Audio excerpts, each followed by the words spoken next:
आज हम लोग को बात करना है, थर्मोडायनेमिकल रिलेशन बनाना है। थर्मोडायनेमिकल रिलेशन इसको कहते हैं थर्मोडायनेमिकल हीट रिलेशन, ठीक है। या तो इसको कहते हैं हीट कैपेसिटी का रिलेशन विथ थर्मोडायनेमिकल वेरिएबल, ठीक है ना। तो यहाँ पर तीन तरह का सीपी माइनस सीबी का फॉर्मूला होता है। CP minus CV equal to R, CP minus CV equal to R into one plus two A by R TV. और यहाँ होता है CP minus CV equal to T into DP by D T at constant V DV by D T at constant P. ठीक है, तो ये कहानियां हैं, ये तीनों जो हमारे पास फॉर्मूले हैं, तीनों डिराइव करना है। आपके एग्जाम में कौन सा आएगा ये नहीं पता हमको, लेकिन ये तीनों को आप लोग जरूर करके जाइएगा। ये आपके एग्जाम के लिए बहुत बहुत इम्पोर्टेंट है, बहुत बहुत इम्पोर्टेंट है। हल्का फुल्का इम्पोर्टेंट ये नहीं बचता है, एक्चुअल में ये बहुत ही ज्यादा इम्पोर्टेंट है। ठीक है, मान करके चलते हैं कि हम लोग के पास जो इंट्रोपी है, इसको जब हम लोग प्रूफ करने की बात कर रहे हैं, तो ये एज्यूम करके चलते हैं कि जो इंट्रोपी है वो डिपेंड करता है टेम्परेचर पर और वॉल्यूम के ऊपर। किस पर डिपेंड करता है प्यारे बच्चों? टेम्परेचर पर और वॉल्यूम के ऊपर। So we have assumed that the entropy is directly depends upon temperature and volume. So we can say in other words that the entropy is function of temperature and volume. दूसरे शब्दों हम लोग ये भी कह सकते हैं कि इंट्रोपी जो वो टेम्परेचर और वॉल्यूम का फंक्शन है। इसका मतलब इंट्रोपी जो है प्यारे बच्चों डिपेंड करता है किस पर? टेम्परेचर पर और वॉल्यूम के ऊपर। इंट्रोपी किस पर डिपेंड करता है प्यारे बच्चों? टेम्परेचर पर और वॉल्यूम के ऊपर डिपेंड करता है।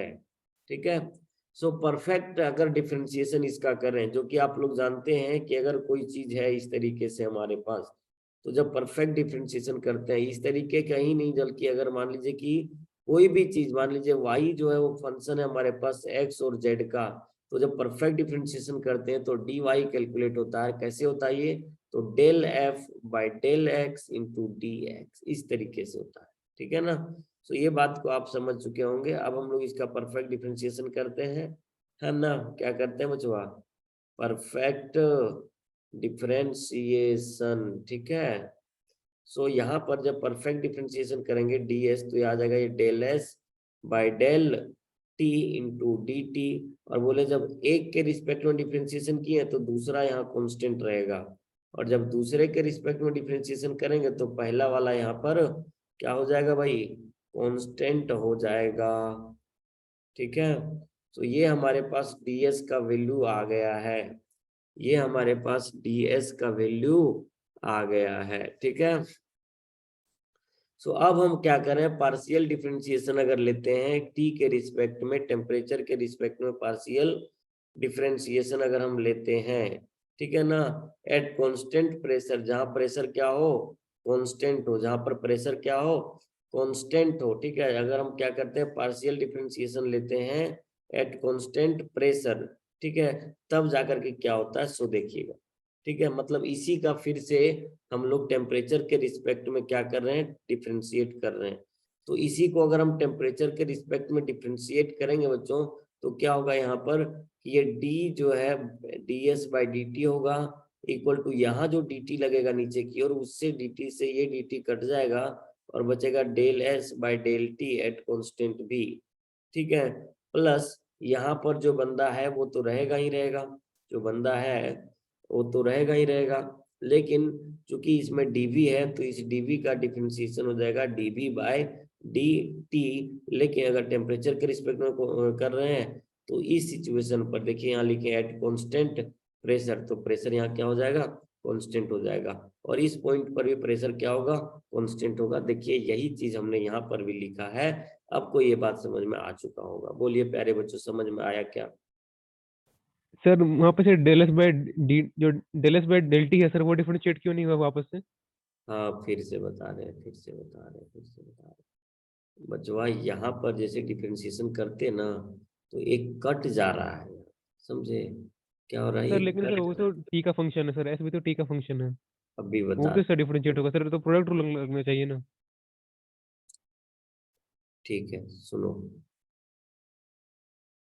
कट जा रहे ये तो कहना होता है, बाकी आपको पता होना चाहिए कि किसी भी चीज का y का डिफरेंशिएशन y के रिस्पेक्ट में कितना होगा? 1 होगा, समझे ना। क्या होता है, y का डिफरेंशिएशन y के रिस्पेक्ट में कितना होता है, 1 ही होता है। ठीक है, तो जब हम इसका डिफरेंशिएशन कर रहे हैं, एक सेकंड, ये तो गलत किए ना, इतना था। ठीक है, अब अगर हम इसका डिफरेंशिएशन कर रहे हैं तो आप बताइएगा यहाँ पर कि del S by del T temperature के रिस्पेक्ट में कर रहे हैं, है ना, एट कांस्टेंट प्रेशर रखना चाह रहे हैं। ठीक है, कोई दिक्कत नहीं है। अब देखिए ये बंदा जो है टेम्परेचर के रिस्पेक्ट में क्या है, यहाँ पर ये डिफरेंशिएशन पहले से हो चुका है, तो ये तो कांस्टेंट के जैसा बिहेव करेगा ना, ये तो कांस्टेंट के रिस्पेक्ट, हमको करना क्या है, टेम्परेचर के रिस्पेक्ट में फिर से डिफरेंशिएट करना है।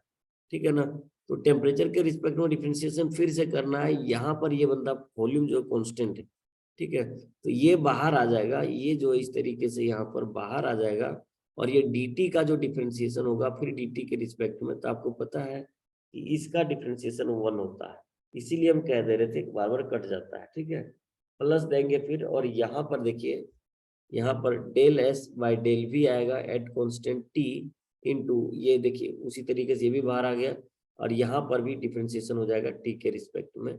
ठीक है, और कांस्टेंट रख देंगे प्रेशर। ठीक है, तो इस तरीके से होता है कि जो चीज डिफरेंशिएशन एक बार हुआ है, पार्शियली डिफरेंशिएट कर रहे हैं ना, तो जो चीज हुआ डिफरेंशिएशन वो बाहर आ जाएगा, और बाकी जो दूसरा टर्म है उसका डिफरेंशिएशन करेंगे जिसके रिस्पेक्ट में हम कर रहे हैं। ठीक है, बोलिए। Yes sir.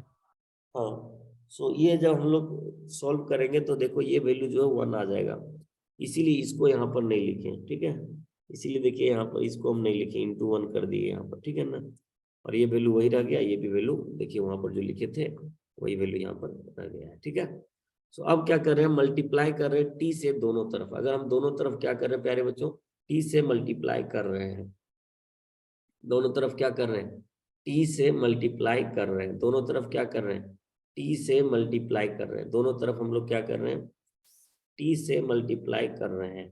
ठीक है, दोनों तरफ कर दिए, यहाँ भी टी से, T into this, T into this, T into this कर दिए। अब आपको पता होना चाहिए ये जो बंदा अकेला है इधर, कौन सा, ये वाला, उसको उधर ले जाएंगे तो माइनस में चल जाएगा, जाएगा कि नहीं जाएगा, तो उसको जब उधर ले गए तो ये देखिए माइनस में आ गया, minus T into del S by del T at constant भी। और यही चीज जो होता है इसी को हम लोग कहते हैं सीपी, इसी को हम लोग कहते हैं सीपी, और इसी को कहते हैं हम लोग सीबी, इसी को कहते हैं हम लोग सीबी, और बाकी का जो टर्म है उसको उसी की तरह रख दिए। तो पहला जो सीपी माइनस सीबी का इक्वेशन था वो हमारे पास निकल के आ चुका था। ठीक है, पहला सीपी माइनस सीबी का इक्वेशन जो है ये वाला हमारे पास है। अब देखिए यहाँ पर ये टर्म आ चुका है, लेकिन हम लोग ये देख पा रहे हैं कि यहाँ पर इक्वेशन में प्रेशर वाला रहता है, लेकिन यहाँ पर अभी इंट्रोपी है। तो एक मिनट हम अभी यहाँ पर यूज कर लेते हैं मैक्सवेल का इक्वेशन, मैक्सवेल का इक्वेशन, और उस मैक्सवेल के इक्वेशन जो थर्मोडायनेमिकल इक्वेशन, उसमें ये बताया जा चुका है कि del S by del V जो होगा वो हमेशा इक्वल होगा del P by del T का। देखिए यहाँ पर भी साइड में लिख दिए हैं कि del S by del V जो हमेशा इक्वल होगा del P by del T का, लेकिन यहाँ पर टेम्परेचर कांस्टेंट होना चाहिए, यहाँ पर वॉल्यूम कांस्टेंट होना चाहिए। तो जब ये दोनों जो है सो यहाँ पर क्या हुआ, इक्वल हुआ, जैसे ये दोनों क्या हुआ, इक्वल हुआ, इसका मतलब इस पूरे जगह पर, इस पूरे जगह पर हम इसका वैल्यू को रख सकते हैं, मतलब del S by del V के जगह पर हम लोग del P by del T भी कर सकते हैं, del P by del T भी कर सकते हैं, कोई दिक्कत वाली बात नहीं होगी। तो यहाँ पर del P by del T भी हम लोगों ने कर दिया है। ठीक है, तो अब उसी के जगह पर फ्रॉम 1 and 2 देखो लिखे, इक्वेशन 1 and 2 के मदद से हम लोगों ने यहाँ पर देखिए ये वैल्यू को रख दिया। ठीक है, इंस्टीड ऑफ दिस, इसके जगह पर हमने दूसरा वैल्यू को रख दिए। ठीक है, एनी प्रॉब्लम यहाँ तक प्यारे बच्चों, यहाँ तक तो कोई प्रॉब्लम नहीं होगा। बोलिए पहला चीज समझ में आया सबको कि नहीं, तो पहला इक्वेशन जो निकाले सीपी माइनस सीबी का, क्या ये सबको समझ में आया कि नहीं, बोलिए समझ में आ गया सबको, है ना, घर पे रिवीजन कीजिएगा, याद हो जाएगा सीपी माइनस सीबी का इक्वेशन। डेरिवेशन बहुत जरूरी, इसके लिए मैक्सवेल इक्वेशन बहुत ज्यादा जरूरी। ठीक है, मैक्सवेल इक्वेशन बहुत ज्यादा जरूरी है। दूसरा जो हम लोग यहाँ पर लेने वाले हैं, कौन सा, दूसरा जो हम लोग यहाँ पर लेने वाले हैं, CP minus CV equal to R, कौन सा दूसरा जो हमारे पास है, CP minus CV equal to R। इसका इक्वेशन कैसे प्रूव करेंगे? तो इसके लिए कुछ भी नहीं करेंगे, हम लोग जस्ट यही चाहेंगे कि ये वैल्यू को निकाल दें हम किसी तरह, इस वैल्यू को कैलकुलेट कर दें by using ideal gas equation. तो आइडियल गैस इक्वेशन जो होता है हमारे पास कितना होता है, PV इक्वल टू nRT होता है। लेकिन अगर 1 मोल की बात करें तो PV इक्वल टू n का जगह पे 1 पुट कर दो तो PV इक्वल टू RT हो जाएगा। ठीक है, अब हमको क्या करना है, P del P by del T निकालना है प्यारे बच्चों। तो हम लोग क्या करेंगे कि डिफरेंशिएशन करेंगे विथ रिस्पेक्ट टू T। तो यहाँ पर जो P है del P by del T आ जाएगा, है ना, पहला डिफरेंशिएशन, है ना। और इस जगह पर भी जो है कांस्टेंट रहेगा। देखिए डिफरेंशिएशन किए यहाँ पर डिफरेंशिएशन किए हैं इसका।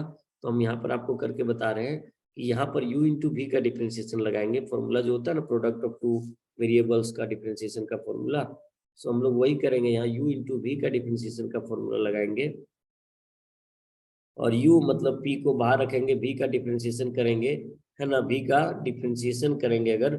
लेकिन यहाँ पर ये मान लेते हैं कि कांस्टेंट वॉल्यूम लेकर के चल रहे हैं, तो वॉल्यूम का डिफरेंशिएशन तो कुछ होगा नहीं। वॉल्यूम अगर कांस्टेंट है उसका डिफरेंशिएशन हो जाएगा 0, प्लस v को बाहर रखेंगे और इसका डिफरेंशिएशन करेंगे तो del p by del temperature के रिस्पेक्ट में डेल t आ जाएगा। और कांस्टेंट वॉल्यूम रखे हैं प्यारे बच्चों तो यहाँ पर क्या दे देंगे, v दे देंगे। ठीक है, इज इक्वल टू आर जो बेचारा अपने आप कांस्टेंट बाहर आ जाएगा, और टेम्परेचर के रिस्पेक्ट में डिफरेंशिएशन हमेशा 1 होता है।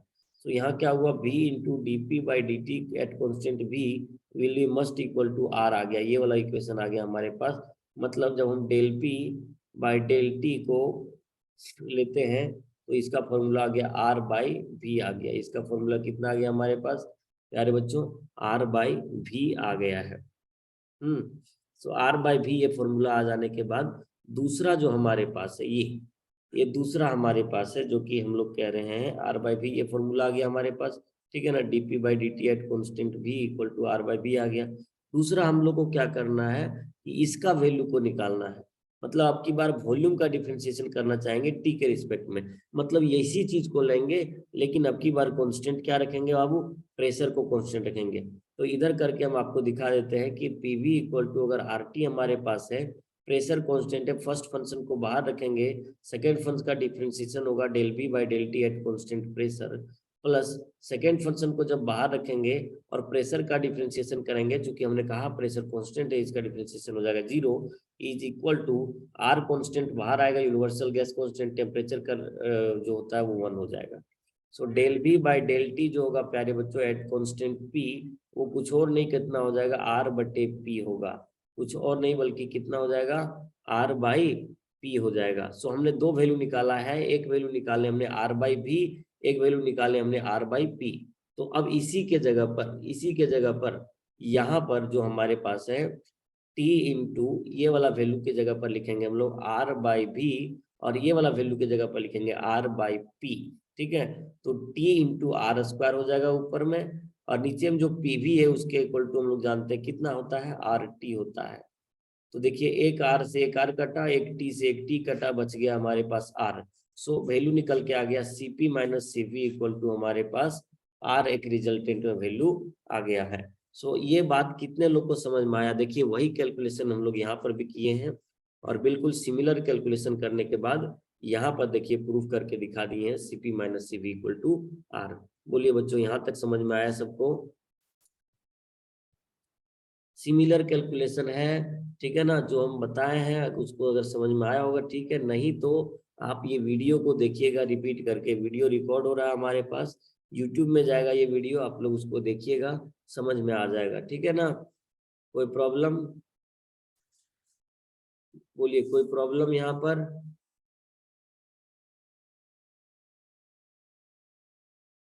No sir. एनी प्रॉब्लम यहाँ तक नहीं होना चाहिए। ठीक है ना, मिटा लेते हैं ये सबको हम। ठीक है, थोड़ा सा नोट्स हमेशा के लिए बना हुआ अच्छा रहना जरूरी है। ठीक है, क्योंकि ये मेरा हैंड रिटन नोट्स हो गया, अब इसको हम PDF बना के भेज देंगे टाइप करने वाला के पास, तो वो टाइप कर देगा। ठीक है, नहीं तो वो पहले जो था मेरे पास वो बहुत पुराना हो गया था, और क्योंकि जीरोक्स का था वो तो धीरे धीरे पूरा एकदम गंदा हो गया था। ठीक है, तो ये हमारा जो है दूसरा यहाँ तक समझ में आ चुका होगा सबको। अब तीसरा जब हम लोग करेंगे तो इसके लिए हम लोग वंडरवाल गैस का मदद लेंगे। तीसरा में किसका यूज करेंगे हम लोग? वंडरवाल गैस इक्वेशन का। और आपको पता होना चाहिए वंडरवाल गैस इक्वेशन क्या होता है। यहाँ देखिए लिखा हुआ है P + A/B² × V - B = RT।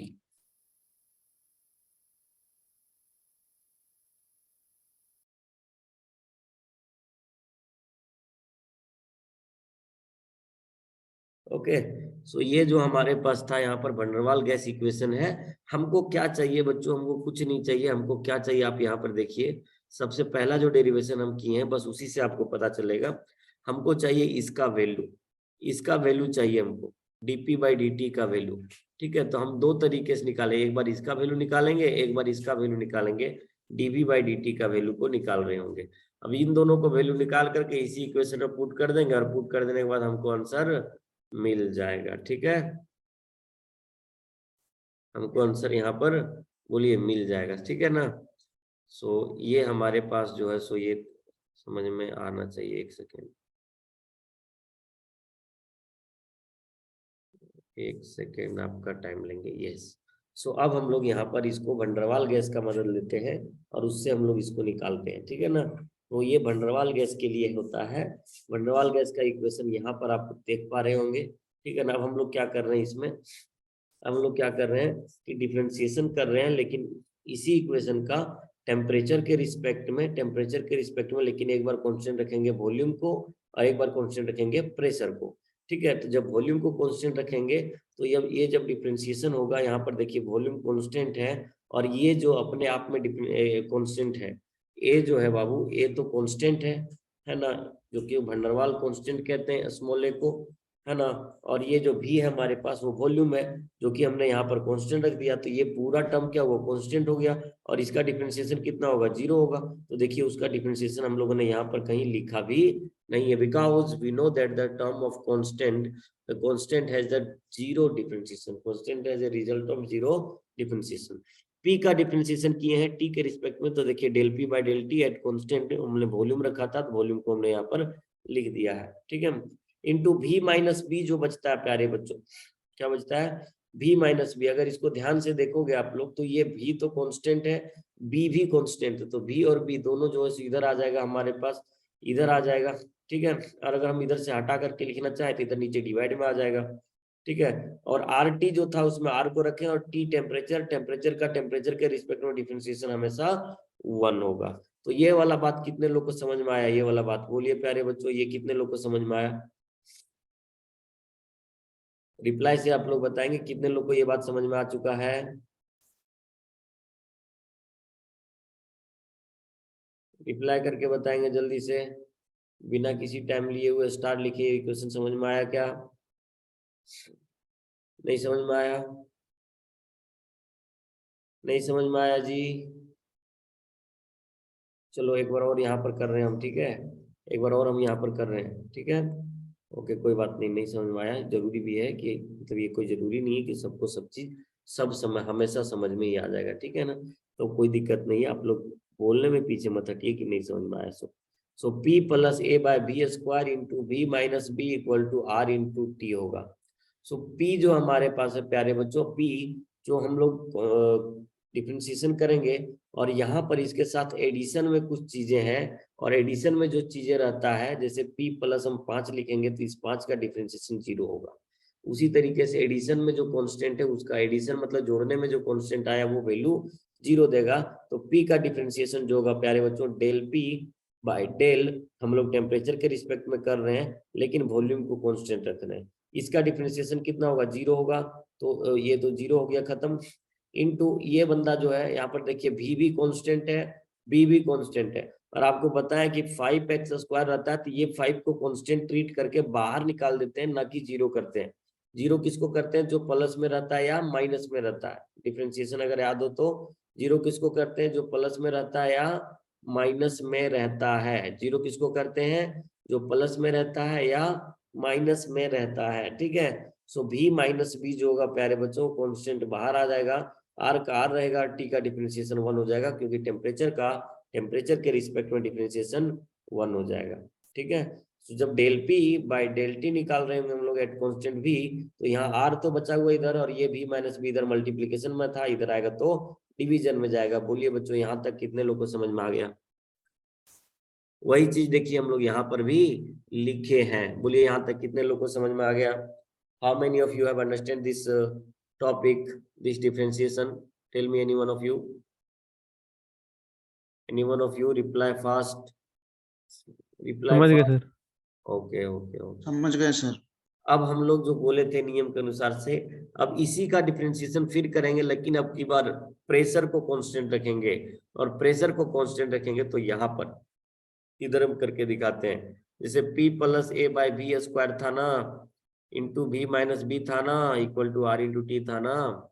तो यहाँ पर देखिए जो प्रेशर है बंदा, ये प्रेशर जो है उसको क्या है, कांस्टेंट है। प्रेशर क्या है, कांस्टेंट है अब की बार। तो कांस्टेंट का डिफरेंशिएशन 0 है ना। अच्छा, उससे पहले अगर आप लोग देखना चाहो तो यहाँ पर दो टर्म आपको मिलेगा, u इंटू भी लगाएंगे हम लोग। ये बंदा u बन जाएगा और ये बंदा हमारे पास v बन जाएगा। तो u बनेगा और ये बन जाएगा v। ठीक है, तो एक टर्म को बाहर लिखो, चलो v को बाहर रख दिए, इसको हमने बाहर रख दिया। u का डिफरेंशिएशन जब कर रहे होंगे तो प्रेशर का डिफरेंशिएशन 0 हो जाएगा।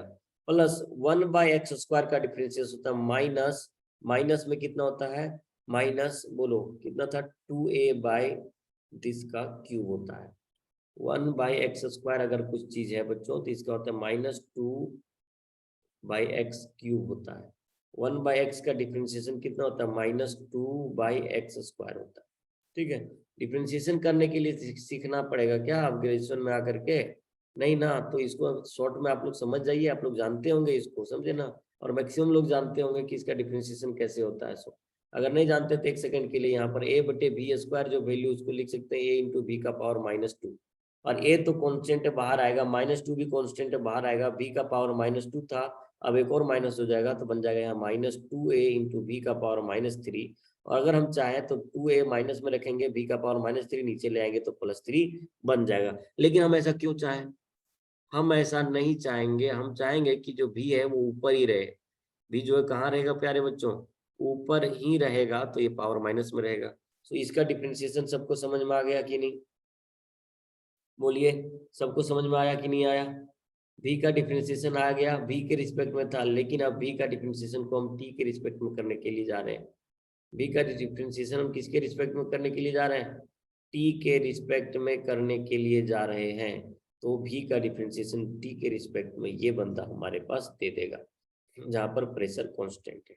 ठीक है, तो इस टर्म v को बाहर रखे थे, u का डिफरेंशिएशन कर दिए, प्लस प्लस अब की बार u को बाहर रखेंगे और v का डिफरेंशिएशन कर। ठीक है, तो इसी तरीके से यहाँ पर देखिए भाई बच्चों, हम वही काम किए हैं। देखिए v को बाहर रखें और इसका डिफरेंशिएशन कर दिए हैं अब की बार, और ये आगे हमारे पास r प्लस इतना वैल्यू आ चुका है हमारे पास। ठीक है, वही वैल्यू हमारे पास आ चुका है। बोलिए बच्चों, कोई दिक्कत? डिफरेंशिएशन को फिर से बताएं क्या? हम तो बताना ज्यादा जरूरी नहीं समझते हैं, क्योंकि आप लोग रिवीजन भी किए होंगे पहले। ठीक है, हालांकि चलो अभी रिप्लाई अगर नहीं आ रहा है तो हम बता ही देते हैं, ठीक है ना।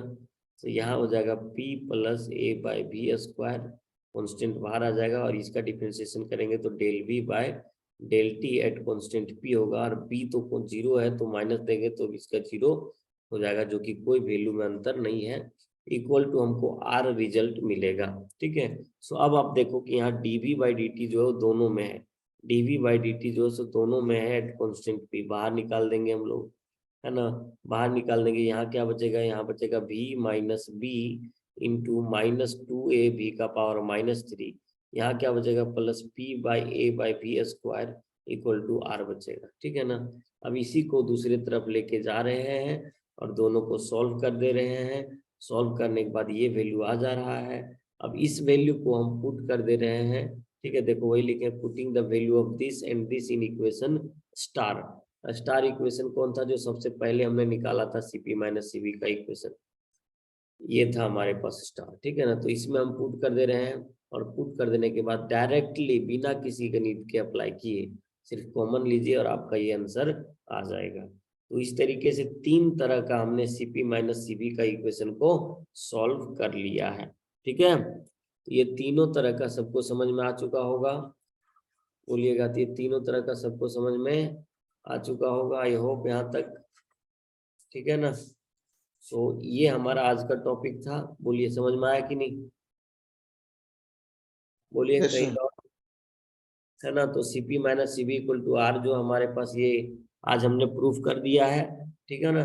बाकी जो हम क्वेश्चन बताए बाबू, 5 क्वेश्चन आप लोग पढ़िए, 5 6 7 8 9 10, ठीक है। 6 क्वेश्चन, ये 6 क्वेश्चन आप लोग यहाँ पर कंप्लीट कर लीजिए, ठीक है ना। अगर ये 6 का 6 क्वेश्चन आपको समझ में आ जाएगा, अगर आप कर लीजिएगा, तो अगर कोई भी चीज आता है तो आप लोग बना सकते हैं। थोड़ा सा थर्मोडायनेमिकल पोटेंशियल आप लोग देख लीजिएगा, जिसमें एच ई यू भी इस तरीके से जो है ना, उसको देख लीजिएगा, क्योंकि वो हम गैस नहीं किए और वो जरूरी रहता है। कौन सा? थर्मोडायनेमिकल पोटेंशियल, ठीक है ना। कौन सा?